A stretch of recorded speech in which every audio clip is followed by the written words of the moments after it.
Nos toca hacer la primera ley de Newton, que tiene que ver principalmente con los sistemas mecánicos, es decir, con las piezas, repuestos, motores, palancas, sistemas de medición que tienen ahí en sus diferentes servicios. No la tienen. Esta primera ley de Newton también se le llama ley de inercia. Ley de inercia, ¿no? Lo cual dice que si yo tengo un cuerpo, si sobre un cuerpo que se encuentra en movimiento en línea recta,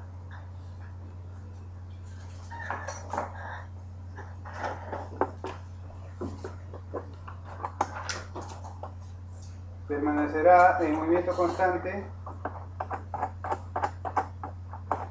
si no actúa ningún otro, o si no actúa ninguna fuerza. Es decir, un cuerpo que está movilizándose sin fricción, sin rozamiento, va a permanecer constantemente en movimiento si sobre él no hay otro cuerpo que interactúa, o mejor dicho, no hay otra fuerza. La fuerza se genera por interacción de otro cuerpo sobre el cuerpo de estudio. Eso significa que la velocidad puede ser o cero o puede tener un valor finito.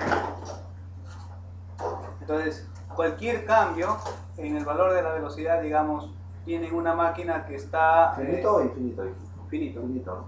Sí. Por ejemplo, tienen una máquina que puede ser un motor, un eje acá, ¿no?, que está rotando a revoluciones, a 1000 revoluciones, ¿no? Mientras no haya algún otro cuerpo que interactúe con este y le cree una fuerza que se opone o una fuerza que se acelere, la velocidad rotacional va a ser la misma. Entonces, ahora, ¿por qué se considera que sea cero o sea un valor diferente? Porque todo movimiento es relativo. Todo movimiento es relativo. Cuando se necesita calibrar algunos elementos mecánicos, siempre toman un punto de referencia a partir del cual se va a calibrar.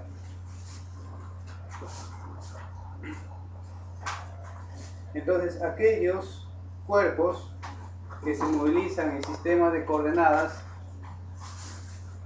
sobre los cuales no actúa ninguna fuerza, es decir, su libre movimiento, es decir, yo lo suelto y simplemente no actúa ninguna fuerza, se llaman sistemas inerciales.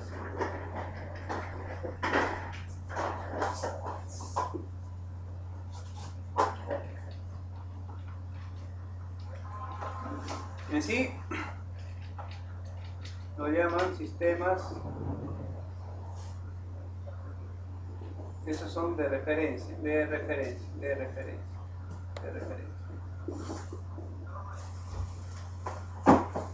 Y son los que nosotros principalmente manejamos. Nosotros principalmente manejamos sistemas de referencia inerciales. Son aquellos sobre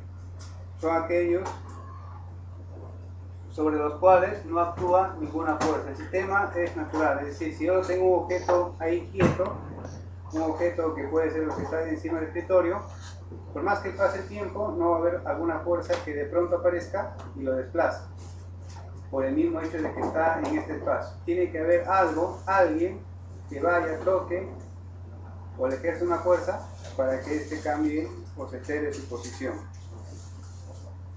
Entonces, eso que permite de que esto cambie de valor es lo que conocemos como fuerza. Entonces, la fuerza, que es el resultado de la acción de dos cuerpos,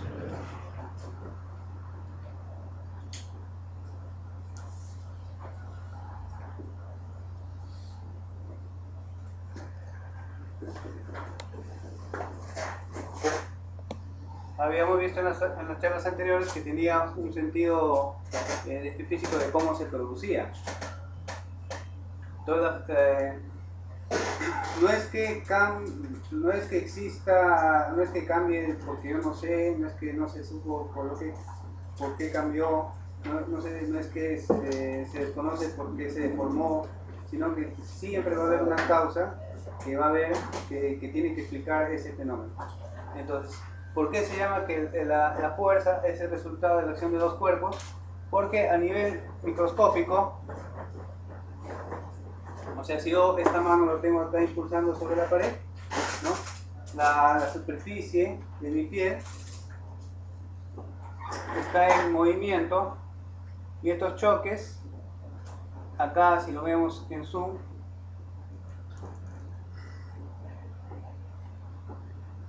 permiten un cambio en la cantidad de movimiento que es igual a la diferencia de estos. Por lo tanto, este cambio es el que se absorbe por este cuerpo 1 y que, multiplicado por millones de veces, hacen el efecto de fuerza. Es lo que nosotros conocemos como fuerza. Entonces, si yo tengo, por ejemplo, lo que pasa es que a veces la fuerza no se apoya uniformemente en todos los cuerpos. Habrán visto que, por ejemplo, se desgasta más en una parte de un cuerpo que en otra. En los contactos de los interruptores se desgasta justo en la parte de apoyo. En el caso de los conectores, en la punta de las navajas, que son los que principalmente rozan, ¿no? Entonces, ese desgaste implica una fuerza que incide sobre una parte del material y es tan alta que rompe el enlace que tiene el material y lo desgasta, ¿no? Lo desprende. Esta fuerza no se aplica hacia otras partes, en otras partes está normal. Mejor dicho, si yo tengo acá un cuerpo, digamos acá, y sobre esta actúa un diferencial de fuerza, la fuerza total que actúa sobre esto vendría a ser la integral de todas las fuerzas, ¿no? La suma de todas las fuerzas. La suma de todas las fuerzas. Entonces, lo que acá nos indica que la distribución de fuerzas no es uniforme en un material. No existe una distribución de fuerzas en un material. Lo que se hace es, si yo tengo una placa, podría tener puntos en los que hay valores de fuerza que son mayores y valores que son pocos, que a nivel macro se observa como un solo valor, digamos 100, ¿no? Eso es lo que tienen que tener cuando revisen los elementos, las piezas, tienen que tener en cuenta y mucho cuidado en cómo va el desgaste. El desgaste nos puede indicar la calidad del diseño también en el caso de elementos principalmente mecánicos. Otra característica de esta fuerza es que es vectorial, es decir, que lo puedo dividir en componentes.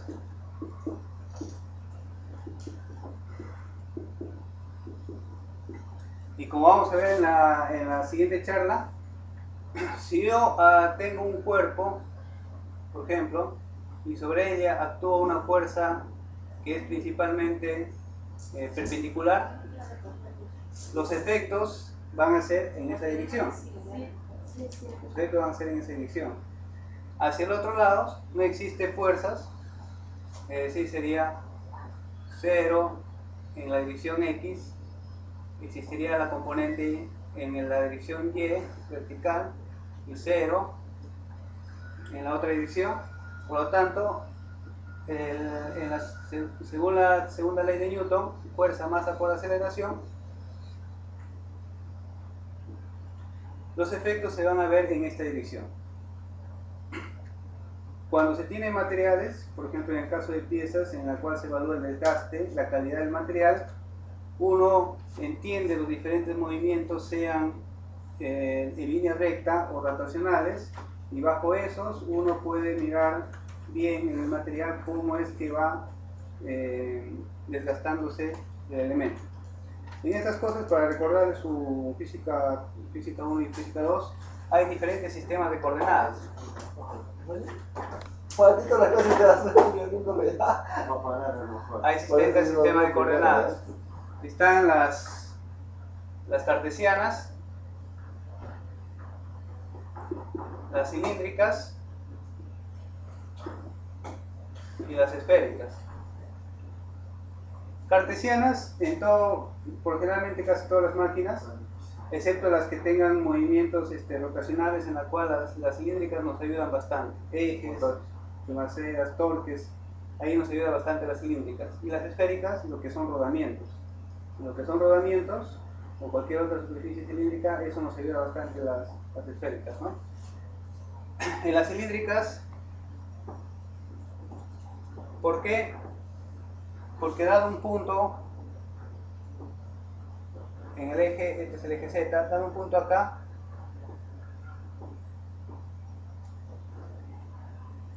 la posición es este punto P, pero se define en base a tres coordenadas: el radio, el ángulo y la altura.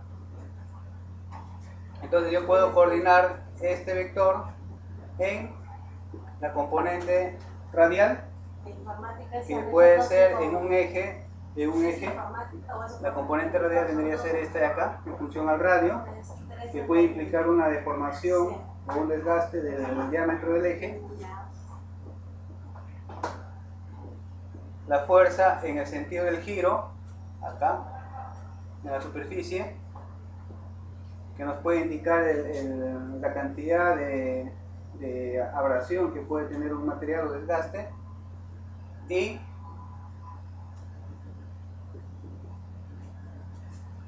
el coordenada vertical, que vendría a ser a lo largo del eje, que nos puede calcular un desplazamiento, pero en los ejes, excepto algunos que sirven para posición en interruptores en sistemas de control, es importante. Por lo general en ejes esta componente no es tan importante. Y en el caso de las esféricas,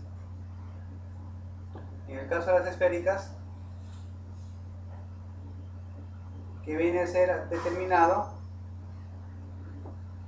por tres coordenadas. Uno es el radio, otro es el ángulo y un ángulo arriba phi entre la componente vertical y el punto de posición, en la cual se tiene un componente radial. Este es el vector unitario. Se tiene el componente polar, su vector unitario, y si tiene su componente phi, que este es su vector unitario. ¿Para qué sirve todo esto?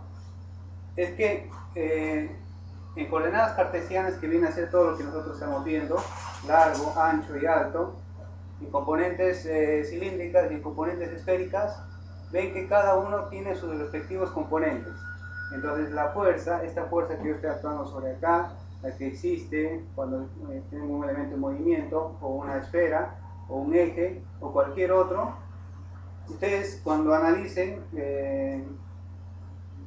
pueden ustedes descomponerlo según la forma en que rota, o el movimiento que hace, para analizar qué es lo que está pasando, si es que es una falla, o cómo va en un mantenimiento preventivo, el desgaste o el funcionamiento del equipo.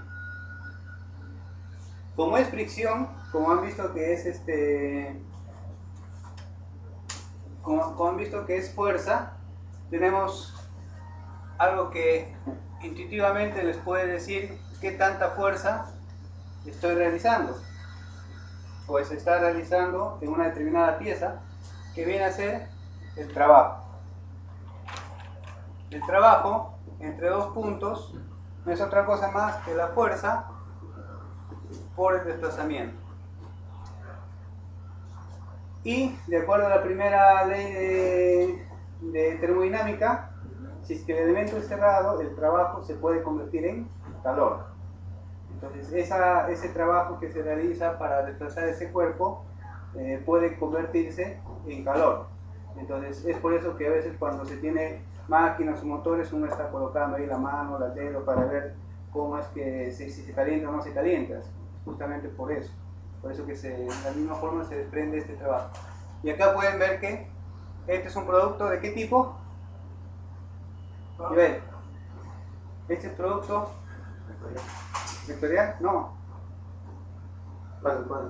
de acá. Es un producto escalar. Es un producto escalar, ¿no? Un producto escalar funciona cuando las componentes de sus respectivos vectores unitarios se multiplican.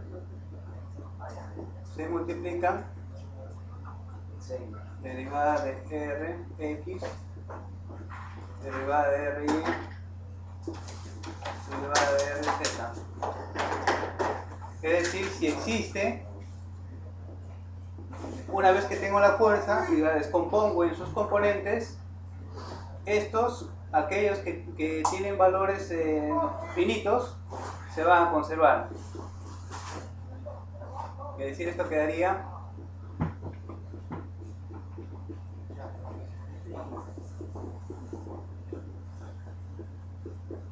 cada fuerza actúa con su respectivo desplazamiento. Cada fuerza actúa con su respectivo desplazamiento. No es que la fuerza X, si yo hago fuerza acá, el cuerpo se va a mover a la derecha o a la izquierda. Si un cuerpo lo trato de elevar hacia arriba, no va a terminar hacia los costados. Si es que sucediera eso, principalmente como los equipos vienen tan modernizados y ustedes simplemente presionan y se espera un desplazamiento y ocurre otro, hay algo que está ahí causando ese problema.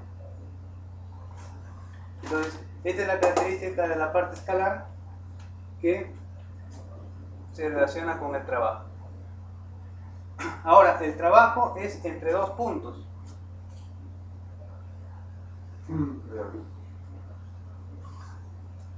Hacia acá o hacia acá va a ser lo mismo.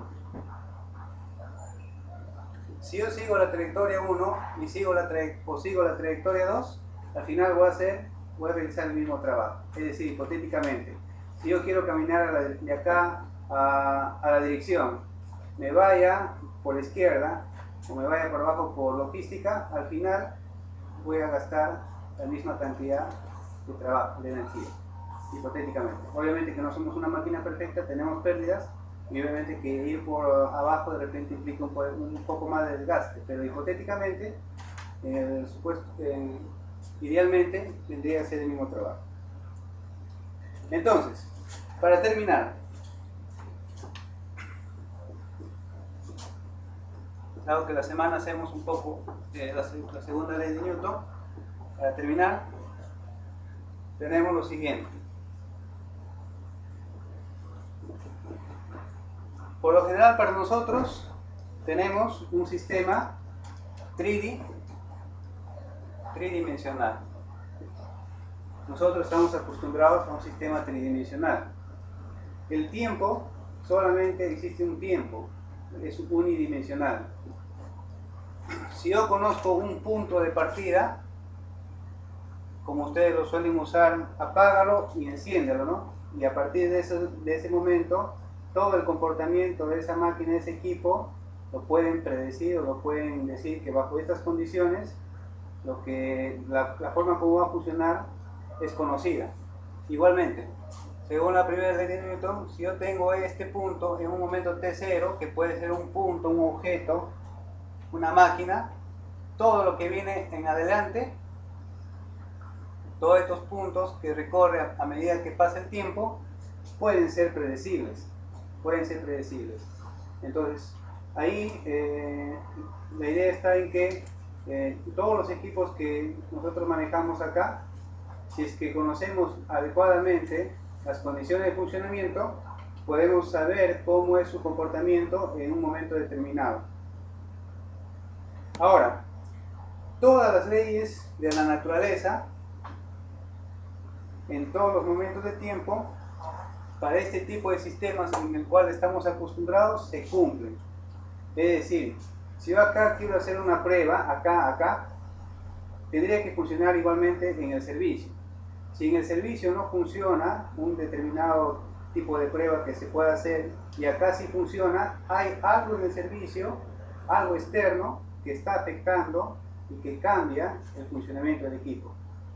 Entonces, no hay que, sería sencillo ir probando qué es lo que se puede hacer en ese equipo, como a veces decimos, cambiar el UPS, poner un aire acondicionado o cualquier otra actividad para ver si el equipo funciona como nosotros deseamos.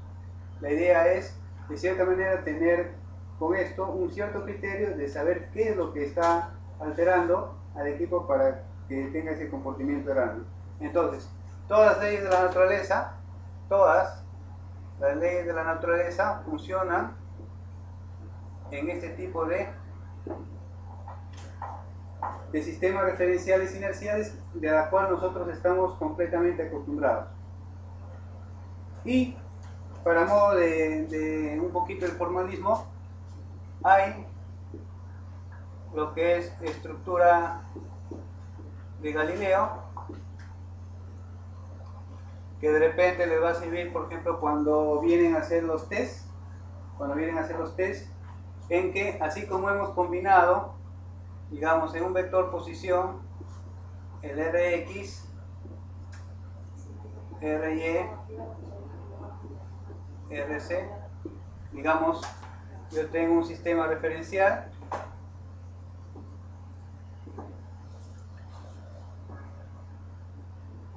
y tengo acá otro sistema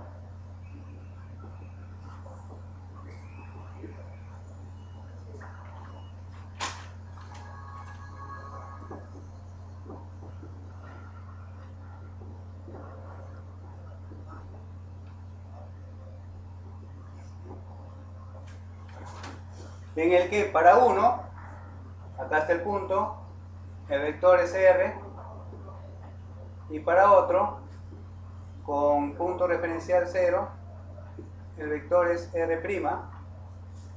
Por ejemplo, yo puedo hacer este punto y veo esa lámpara celítica a una distancia y a una dirección. Ustedes que están sentados pueden hacer otro punto y ven a otra distancia y a otra dirección.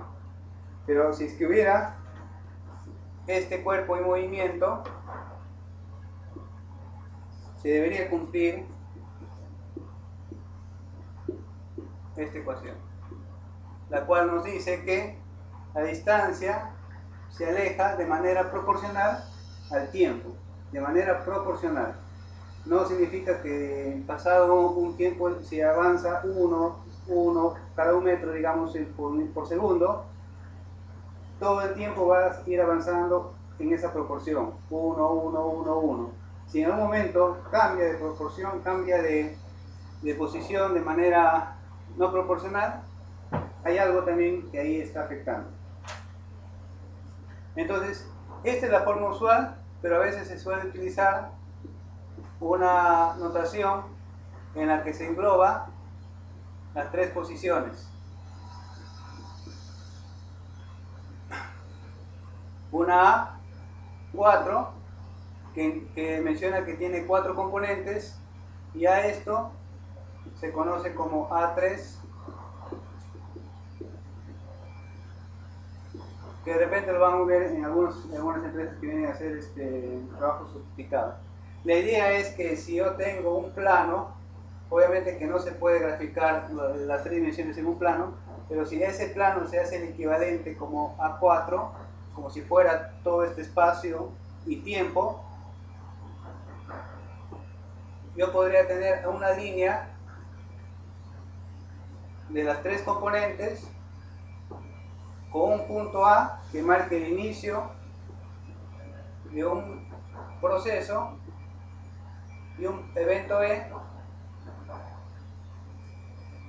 en el que el eje horizontal es el tiempo y el vector nos va a indicar el desplazamiento que tiene el cuerpo.